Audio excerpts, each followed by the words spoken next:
What's up, everybody? You're listening to the Hustle and Flow Chart podcast with your boys, Matt Wolfe and Joe Fier. Welcome back to Life, Fire, Greatness. I am your host, Matt Wolfe, and I'm here with Joe Fier. I'm in the wrong show. I gotta go.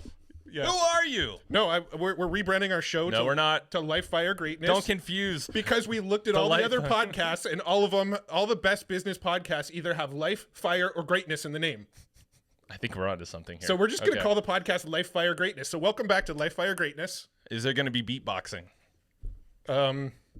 Will there be beatboxing in Life, Fire, Greatness? LFG. It's, from here on out, the whole show's nothing but beatboxing. Oh, wow. You're stretching me. I don't know if I have that much in me. Yeah. It's just going to be the same. Boom, boom, all. It's the only hour it's long. the only beatboxing. That's all I got. All right. So now we've transitioned back to Hustle and Flowchart podcast because we have the sign behind us. So we can't totally make it official LFG podcast. But if you're watching on YouTube, we could always like superimpose Life, Fire, Greatness. Ooh, Jacob, get it. And look, some creative if you're watching on juices YouTube, look, going. we got the fire colors going today. So, all right. Do we need a smoke machine, Matt? Do we Actually, need a smoke machine? I We've have got a smoke machine. We have a fog machine at my house as well. Let's make this happen. Yeah. LFG, let's Freaking go. go. All right. All right, let's go into this episode, huh? Yeah, so today we're going to be talking about some of our takeaways from Traffic and Conversion Summit, except they're not really takeaways from the event specifically. They're not at all. So if you're here to learn about what was spoken at TNC, go by the notes or the recordings. Exactly. Go to trafficandconversion.com or summit.com and go help our friends over at Scalable and Digital Marketer and purchase the notes or recordings because they're fabulous. Yes. And I don't know exactly if they are available for sale yet. They should be. Because I want to swipe some of my own. Or I want to get some myself. So It was a great event. We'll just say there was a lot going on all in a 2.5 day period. I felt like it came and gone. Well, we can really talk fast. real quickly about the grand overview of it. It was definitely the smallest Traffic and Conversion Summit we've been to since the couple that we went to back in the very beginning. As far as we're aware. Yeah. But also saying that it was very spread out. There was at any given time, there was 6 speakers going at the same time. So you had to kind of choose who you wanted to go sit in on, which probably contributed to it feeling a little bit emptier. It was at the convention center in San Diego. So that place, if you've never been there, it's just huge. It's monstrous and it's wide. It's there was an upstairs story that was also very spread out. So, it was made for a massive event, but tis the times. I mean, come on, it's tis the times. Times are tough for live events. I'm imagining we don't hold them, but we attend them occasionally. But saying all that, I actually kind of liked the smaller volume of people were there because I felt like we got to spend more quality time with the people we spent time with instead of trying to be like, oh, I need to connect with this person and this person and this person and this person before we leave. Instead, we connected with a smaller amount of people, but for a longer amount of time. Right people. And I think that was really impactful, which kind of led to the discussion we're going to have today, which we're taking notes on. If you go to hustleandflowchart.com/notes, you can get the notes for free on this episode. They're free. Yeah. You don't have to buy these ones, even though you should still get those other ones. Yeah. But go to hustleandflowchart.com/notes. It's a new page. Yeah. And if you see me gazing at a newsletter, you know you're in the right spot. So it's free. Hustleandflowchart.com/notes. Flow notes, right? Flow notes. That's what we're calling them. Yeah. So anyway, at the actual event, because we were talking to so many people and having people float through our booth, most of our insights are from conversations and sort of realizations of just examining the event, right? Kind of seeing how the event was going on, seeing some of the sponsors, talking to a handful of people. Most of our takeaways came from those things and not so specifically sitting in the room watching the speakers. We had a different perspective being in the expo floor as exhibitionists. You were. Is that the right word? No, I don't think so, but that's what you did. Exhibitors is probably more. Exhibitors. Not expositionists. That's why they put us in the back of the room where no one could see us. No, it's not. Actually, we had a money spot, so thank you, DM and all of them. For whoever set up the event, I don't think it was actually you guys. It was Clarion. But either way, we had this booth, and the expo floor was huge. I mean, it was at a convention center in San Diego, and there were some baller, you had Kajabi there with this looked like it was craned in massive booth. I don't know how much money was invested in that stuff. I will just say, now that we've run a booth for the very first time, there are a lot of expenses, at least in the background. When you're dealing with convention centers, unions, there's a lot of fees that we just weren't aware of. I mean, it's cool. 'Tis the territory. A lot of tizzing happening today. Yeah, $400 for Power that one person used. One person used it to charge their cell phone. Otto, looking at you. Yeah. I think like just to get the union guys to load our stuff in on a forklift, mind you. Like literally they had to drive it 100 yards. That cost us $150 each way. So yeah, there's a lot of my two arms could have definitely done yours as well. Well, yeah, maybe yours. Yeah, I just had surgery. But, exactly. Maybe not you. Yeah. But like the expenses we were not really anticipating when we agreed to have a booth, and we made our money back. We did make our money back off the event. So this isn't bitching about it. No. And excuse my language there, but I don't know why I'm excusing that. I don't know, man. But don't apologize for being who you are, Joe. Oh man. Okay. I'll never do that again. Thank you, man. But yeah, there's a lot that goes into these booths. So we were looking at some of these large ones, like ClickUp as well. They were like prime position, amazing booth, TVs, tons of staff, branding. Like there's some of these booths, and then here's us. We had like our vinyl printed banner on like a. Well, it was like a 4x4, yeah, 4 foot by 4 foot on like. Maybe we'll B-roll it over some. We should, because we have pictures and videos of it. Yeah, that's a good idea. It's zip tied on top. Like we used it as our background for a lot of photos with people that I was gonna say guests, because we did have a lot of guests that we connected with, but listeners, random. Yeah, we would just like take pictures in front of the banner, and it was like, this is so ghetto. Well, it's awesome. I think a good like sort of starting point, I guess we've already started, but a good point to sort of jump in is how we approach this booth in the first place, because we took a totally different perspective than most of the other sponsorship booths that were there, most of the other exhibitors. We did it our way. We did it our way. Cue the Mr. Blue Eyes. That's right. I can't think of his name. Sinatra. There you go. Did it all the way. But we did it. Yeah. So talk about the approach, like having this booth, and how we just totally went into it different. And everybody that came up to our booth went, this is different. Interesting. Yes. So we definitely, I think, so doing it our way is essentially getting a booth as a podcast, as being the only podcast there with a booth, and in pretty prime location, I would say. We were right next to the War Room booth, so it was kind of cool. Like we had good visibility, and it was just our two faces postered on the wall, or vinyled, I guess, right behind us. So we brought EGP newsletters. Like we just brought all the stuff that we can kind of give away, and we didn't have anything for sale. I mean, we had a little discount for Pod Hacker, but whatever. We weren't really leaning on that. But we did it our way because we're like, you know what? We're going to just insert ourselves in this conference because we know this is our target avatar of listeners. A lot of our subscribers were there, and we met a lot of folks. A lot of our guests and mentors showed up there. So we're like, well, what if we just create our own little party within the party? Well, party within the party. Speaking of parties, like we go to the IM party every year. We actually didn't go this year just because we were actually setting up our booth at the time the party was happening. It's crazy time. But we've gone to the IM party like every year, and what we've done in the past at the IM party is we've gone and we've just like found a booth in a corner away from everybody, and we would just go sit in the booth, and you and I would just start chatting, and throughout the night people would just sort of flow to the booth and sit down and talk to us. And I remember the last IM party we went to, which would have been about 2 years ago now, you and I went and sat in a booth in a corner, and within 40 minutes of us sitting in the booth, we probably had 40. Oh, yeah. 15 people standing around the booth chatting with us. Yeah, I was going to say, it doesn't take long to people do attach to the booth, to wander in. It takes usually one, and then a couple more,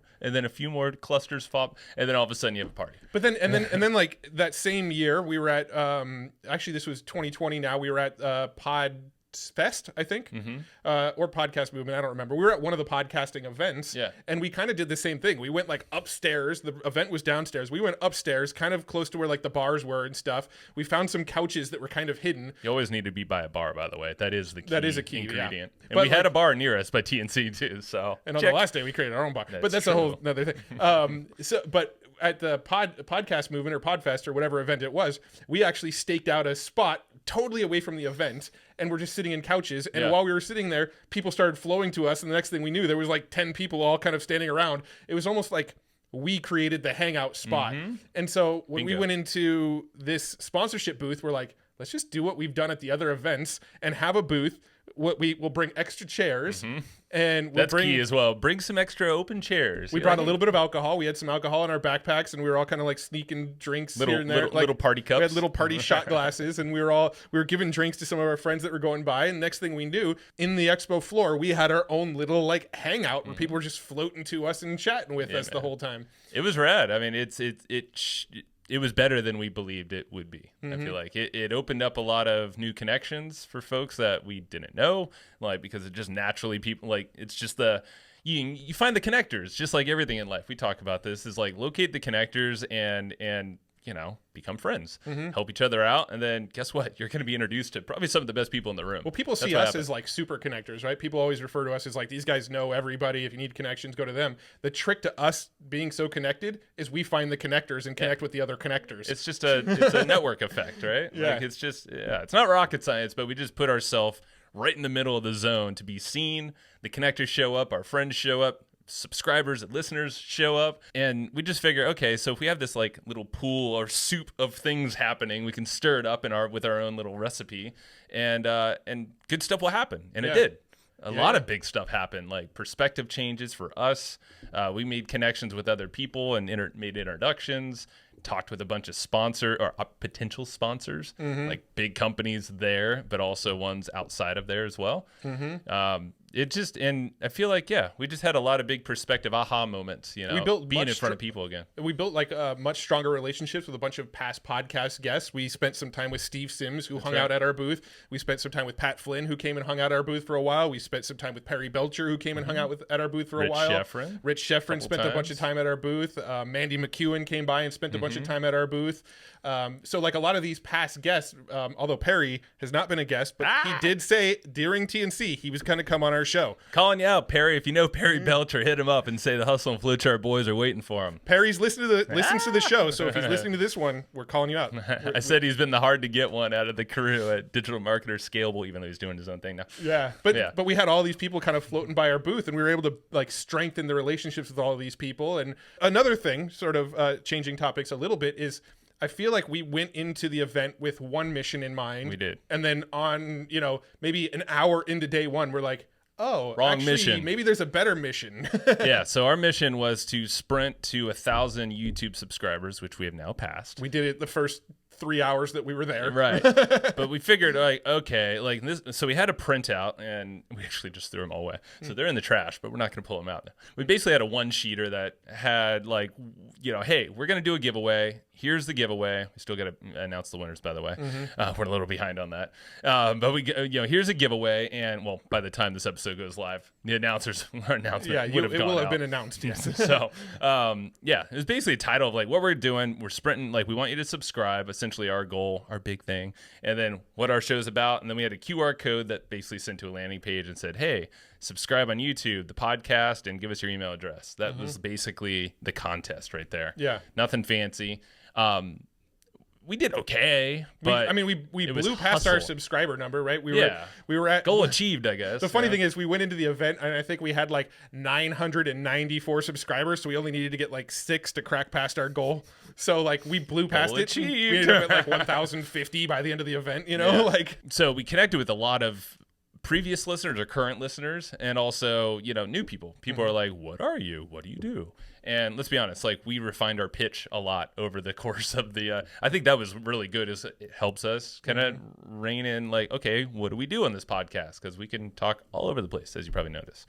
But now our goal is to be the number one business podcast. And you said a good line of what our goal actually is, our vision for the podcast. We want to improve the lives of entrepreneurs.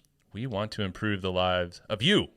Well, you have one life, as far as I know. Yeah. Maybe multiple, but we want to improve your life as an entrepreneur and bring in the perspectives from all the major players, A-list players of the world. Yeah. And that's where we're reaching. We're going big with guests, so like we have some cool people coming up. But yeah, that's not the point here. Let's touch on that again in a minute. Right. But let's close this loop of the sort of change in mission with the booth. So we came in going, let's grow the subscribers on YouTube and let's make that the big push of the booth. And we did that. We blew past it quickly and we're like, okay, maybe that was a little bit shallow of a goal here. Maybe there's a bigger Too easy. picture thing that we should be focused on.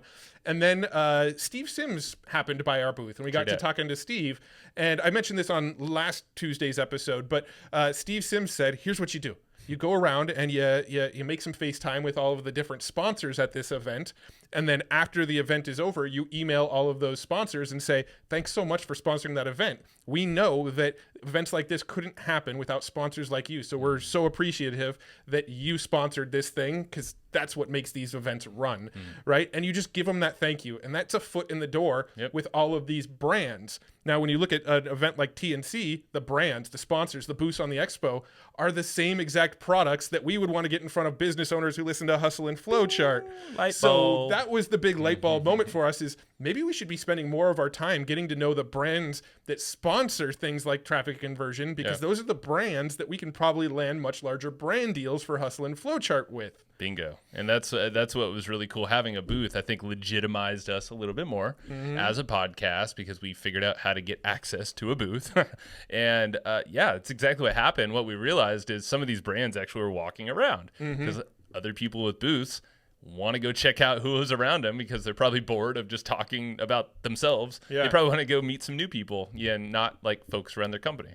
So that happened like a bunch of times with people who had booths, or other companies in general that were there that are curious around podcast sponsorships. Like, it was wild. I don't want to like blast company names and all that stuff, or people, but it was very interesting of how having a booth, people walk up to you and almost like say, we are working together. Like, it's not like, oh, do you guys, like, it was like, we got to do some stuff together. Like, that was kind of the feeling I got from most people that were coming over, and they're like, okay, you're doing some interesting stuff here. You know, some interesting people, because we kind of had a flow of friends and people coming around. So it wasn't always us talking about ourselves.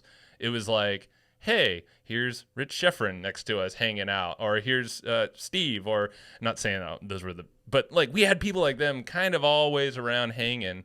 And I don't know, it was just like, it was a really cool environment to just get some connections really fast. You're kind of framed in a different way.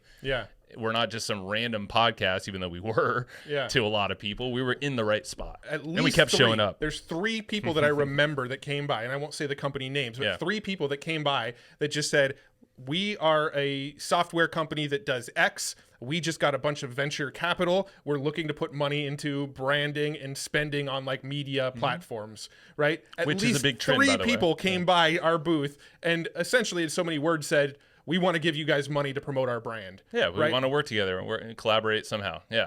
And that's essentially the mission now, like, that's how, and we've talked about changing this bad boy into more of a media company and leaning into brand partners and doing it differently, you know, and extending what we've already done with sponsorships as that piece of the business, because that's going to help us engineer growth. And we kind of talked about that before.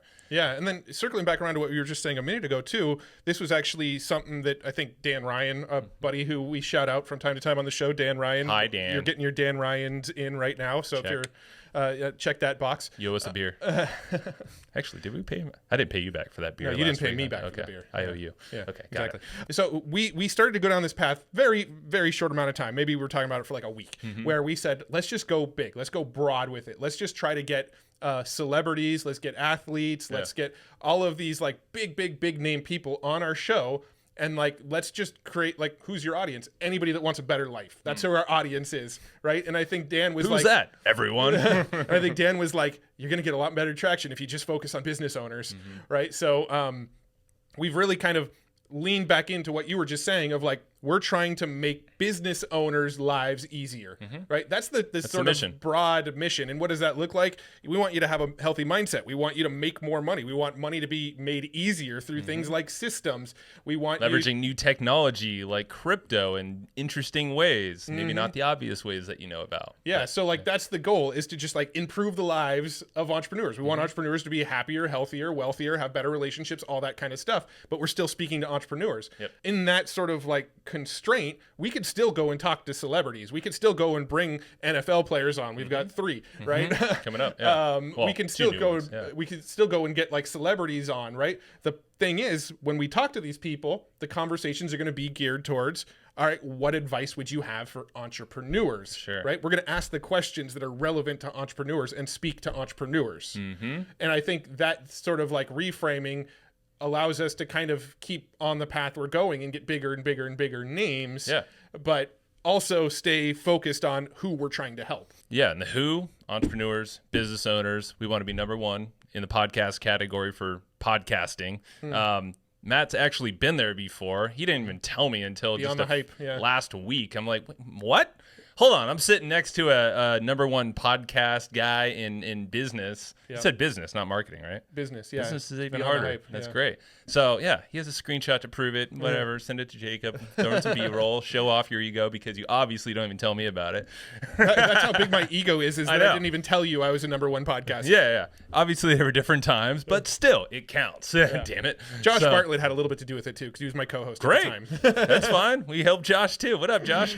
Thank you. All that to say is we're defining all this. I think this event really helped us clarify who we are, like what we do well, who supports us, because it was very clear that a lot of folks, like Pat was one of them, Rich, Pat Flynn, Rich Sheffrin, they came out from other things they were doing. I mean, these folks weren't just hanging around at the conference all day long. Like, I don't think we would normally do that either, typically. Like, we like to bounce around. There's people that want to meet up for lunch or go other places around the area. Both Pat and Rich came to see us, right? Like, they came into the event, came to our booth, talked to us, and then left after talking to us. Which was a really cool feeling that people did come to TNC. They drove down there, they paid for parking, did all that kind of stuff, and then came because they specifically wanted to speak with us. And then take off. So I mean that was one of the elements that were just like, oh, cool. That was like we haven't seen people in like 2 years, basically. Like, not to that caliber, And I remember walking into TNC the day before when we were setting up, and you and I both were kind of like, oh, a little overwhelming. There's gonna be a shit ton of people here. like even though I'm more the outgoing one, social guy, I still had a little anxiety, like a little like for maybe 30 an hour or so. I was like, people, I need to look at someone in their eyes and talk to them again. And you were probably pooping your pants in the corner without telling me, but no, I'm just kidding. You rock it always. But yeah, all that to say is, like, I felt like this was like it was just like a new lens to see ourselves and our brand and the people that support us and what our value is that we bring and the things that we've been lacking in at least the media side of stuff, like how we've been pursuing money, in terms of like the value we're creating. How do we structure this to actually monetize it smartly? And that's where, the brand deal sponsorships done in these different ways that we'll talk more about this later. Still early days, but all of these were just like aha moments. There were a bunch of light bulbs going off, and we're like, damn, we got a lot from this event. And we barely went into any of the rooms, even though the sessions were freaking money. There was content for everyone there. We were just having too much fun with this like machine that we built in the middle of it all. And I think another big like aha we had, along the same lines of what you're just saying, is that even though we feel like we're playing bigger, I feel like every time we go to an event and get to talking to people like this, we always feel like there's way more gears that we haven't even gotten to yet, right? I feel like over the last like decade, like year over year, we've up-leveled our business, we've up-leveled our thinking, we've up-leveled, the spending, we've up-leveled the team, we keep on like up-leveling, and we keep on thinking, oh man, we're playing big now. And then you go to these events and you get to talking to other people and you're like, oh big. Wow, this is not big yet. There's like way more gears that we haven't even gotten to yet. Maybe in some circles, but we go to TNC, we're like, all right, we got some work to do. We were talking to one person who, like, specifically, we went to dinner with him one night, and he was sitting around telling us about how he'll routinely get like checks for $8 million off of his real estate deals and stuff like that. And we're like, all right, so that's a level we eventually want to be playing at. Yeah, and the whole thing was like, there's a different perspective that happens when you receive this kind of money all at once. Yeah. When it's like a boom, even though if it's for investments and it's not necessarily your cash to do everything with, it's kind of the form of like sponsorships for us. Like the whole thing is we're going for bigger term contracts and deals, and because we want a partnership. We want to evangelize brands. We want to partner with a company where we go all in with that company, right? Like we want to find a company where we're talking about them on every single episode. When we go on other people's podcasts, we're talking about them. That's right. When we go to events, we're wearing their hat, right? When we like we integrate their brand into our brand and evangelize the hell out of their brand so that they get way more than they ever invested in us out of it. And you know what the thing is, like, we've been doing this forever as affiliates and as friends. We might as well package it up with strategic companies that also pair well with the brand and the content and our audience, and also get a chunk of cash for it, because that we also are going to engineer a ton of growth for our partner, for our audience, to get a lot more value and ourselves. So it's a big win-win-win-win-win thing going on here. Maybe that was an extra win, I don't know. But Too many wins, Joe. Cut it back. never. So yeah, I mean, there's a lot of little aha moments we can probably keep going down. But what else? Yeah, no, what else you got here? I'm looking at my notes here. Oh, that was the last thing. I like the is newsletter, thing. Yeah, so the EGP newsletter, if you're a customer paying subscriber, thank you. And, if you get the notes, when you get the notes, flow notes, hustleandflowchart.com/notes, you'll see these are what we publish. Yeah, the slash is going the wrong way, actually, for camera. Those are the notes that we put, like 8 or 9 of those every single month into a package, and we send them around the world to a bunch of people. Well, all over the globe. All over the globe. True story. Unless Even you're Mars. a flat earther, then all over the plane of existence. All over the plane. Yeah, well, we're not going to argue. If you're going to be a subscriber, we'll send it to you. Yeah. It'll get there, however means gets there. We had a stack in our office over here of about like 70. Yeah. Of like, and this wasn't all just recently. It was like over the last 2 years. We had all these returns. It's going to happen with direct mail businesses. People You can't move, help it. addresses go bad. Yeah, and these are folks who probably updated. We sent them like, well, I would send an extra one. Like, we're gonna do right, and even though it's super cheap, whatever, it's part of what we put out there as our content freely. And so we had like 70, and I was like, you know what, Matt, I'm tired of looking at that crap over there. And I'm like, we had to stack this much, and they're all in their envelopes. Why don't we tear them all open, throw that insert, that little giveaway insert that we printed out. That was your idea. So like we basically spent one of these mornings just like tearing open 70 of our newsletters that were sent around the globe, even to someone in Norway that I should know your name, but if you're listening, we gave your thing away. But like, it's impressive when something comes from, America to Norway and then back. I'm like, this is so weird. Yeah, that this it's been newsletter that shipped around somebody the just globe. got in their hands has been to Norway at one point. Yeah, I'm like, okay, well, now it's going to someone else. Yeah. So the idea is we repurposed all of those return to senders to us, and we're like, let's do something about these and let's give them away. And that's what we did. So we had stacks of all of our newsletters on the booth, or on the table in the booth, and they were gone by the time that every we single left. one didn't have a single one left. And it was really cool because on multiple occasions, actually, we had people come through that were featured in the newsletter, and we'd be talking about it. Rich Sheffrin was one of them, because we were just talking about our model. And, Rich has his Steal Our Winners model, which is freaking brilliant, and go check it out, because we definitely promote it. It's similar, but different. Yep. But he was giving us some tips. We were sharing our tips and all that stuff. And then I was like, oh, yeah, actually, look at that. This is our newsletter, and oh, you're featured in this one. Here you go. Like, that was just super random. There was somebody else that I was talking to, and I was like, have you met, I don't remember who it was, like Tom Breeze or something like that? Sure. And they're like, oh, no, I haven't.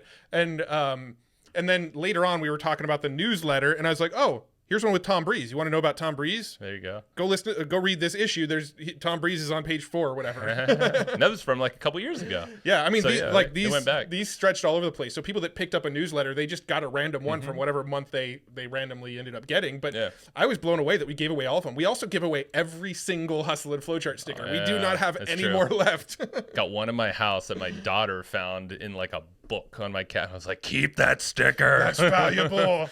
NFT right there. And Sticker Mule stopped selling stickers at $19. They said last time was the last time they were ever going to do it. So now we can't get $19 stickers anymore. It's probably still dirt cheap. Yeah, probably still. It's probably like, it's no longer $19. It's now $21. Well, Sticker Mule, we actually did a little exchange where they gave us some credit for shout outs. So that's true. That was one of our first brand deals. I mean, yeah, we didn't get money, but we got credits and we used it. And there you go. See, folks, you can work brand deals, even if it's not cash. Barters work too. Always a way to barter something. Jay Abraham, that's what he does. He gets cars out of this. He made a whole career out of it. Think about, like, if you're thinking about starting a podcast, or if you have a show or any kind of media, YouTube, blog. Actually, with Ahrefs, it was just a blog. Like, it was just, I think it was a link. Yeah. And they're like, hey, we'll give you something. Like, cool. All right. Sweet. Because we love you guys anyway. So this is, I think the ethos that you'll see more and more from us is more friends integrating into our show. Yeah. And cool tools and things that But you only should if it's know about. valuable to entrepreneurs, because we're For we're sure. not going to just be like, hey, we're integrating Steve's brand of edible undies. Like, that just wouldn't make Whoa. sense. And if you buy edible undies Depends on the by flavor, a Matt. guy named Steve, I would check your sources for edible undies. Check Because your I sources. don't think Steve is Where do we look for these sources? Steve's not the best brand. What you really want is... Do we go down the street to that little shady store that you've always pointed to? You're like, Joe, we should really go to that dark-looking store. No, I'm just kidding. The store like the one that. with the blacked out windows. Yeah, and yeah. The weird figures on the... no, we're not going there. That's actually a dispensary. Oh, okay. That's where we buy our weed. They're not that shady looking here, though. We're in they're California. Come on, We're let's be not. honest. We have like Apple Store levels of dispensaries here. We do have the shady ones too, but yeah, we don't need to go there. Yeah. Those days have sailed. It's true. All right. Well, all that to say is, if you get a chance to get to traffic and conversion, definitely go. Next year, I'm sure it'll be held next year, and ideally a lot bigger, because I think they'll have it in a good space for it in the convention center. But we'll see. All of that is go out there, go meet us, because I'm sure we'll be there. I don't know if the booth again, but Yeah, I don't know if the booth is going to happen next time, but we'll still find fun experiment. We'll find a chair area and set up, and everybody can float to us. actually those existed, and that would have been. probably There was would've been actually a just as booth right. good. Remember, there was a booth right next to us that we Yeah. totally could have just done that. Oh man, that's all good. We could have Next just year. hung out there the whole time and just acted like it was our own booth, and nobody would have said a damn thing. There you go. See, figuring out the hacks, but either way, Anyway, us. grab What the do we- notes from get this the notes. episode. If Flow you go notes. to hustleandflowchart.com/notes, you can grab the flow notes. That's the action guide, the cliff notes of what you just listened to. So that's hustleandflowchart.com/notes. And tell me about Easy Webinar. We have a beautiful sponsor. They are beautiful. Easy Webinar is the sponsor we're talking about here, and that's everything webinars. So if you're doing webinars currently, you're probably doing them inefficiently somehow. Maybe your webinar's converting like a mofo. Good for you. Well, guess what? Would you actually know that? Because like Easy Webinar tracks all that stuff for you. Yeah. It also optimizes, helps you optimize your pages, or actually creates all the pages in between, all those things. It does it all for you. So it's like an all-in-one box for webinars. And if you're new to webinars, well, get the tool. So. Get it? EasyWebinar.com/hustle. He's hooking you up since you're a Hustle and Flowchart listener. You're getting a discount. It's a different discount for monthly versus annual, so I don't know the exact numbers. But if you go to EasyWebinar.com/hustle, you'll get all the details, and that's exclusive for you. Just you. No one else. Nope. No one else but you. Hey, if you loved what you heard here, go send it to a friend. If someone was itching to go to TNC or something, wanting to get a little inside scoop from a different perspective, go share it around. Yeah, do it. But go rate, review, subscribe, all that fun stuff, and go check us out on YouTube, hustleandflowchart.tv, because we're doing some cool new stuff over there, and we're growing. And hit that subscribe button to help us out. Thank you. Love you.